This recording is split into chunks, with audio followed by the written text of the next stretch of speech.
अस्सलाम वालेकुम, क्या हाल चाल है।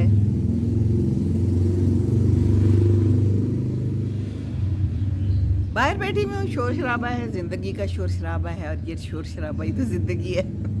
वरना खामोशी कितनी बुरी लगे, ये चिड़ियों की आवाज़ें ना हों, ये ज़िंदगी की आवाज़ें ना हों तो अच्छा तो नहीं लगता है ना।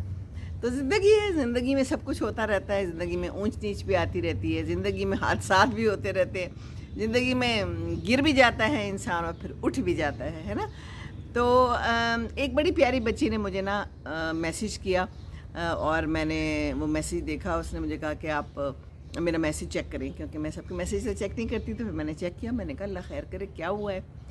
तो बेटी का मैसेज था और आप सब भी उसके लिए दुआ करें। उसकी अम्मी के लिए कहने लगी कि मेरी अम्मी जो है ना वो गिर गई हैं, कारपेट से उलझ के उनका पाँव, और वो गिर गई और पाँव पे चोट आई है और सर्जरी हुई है और एक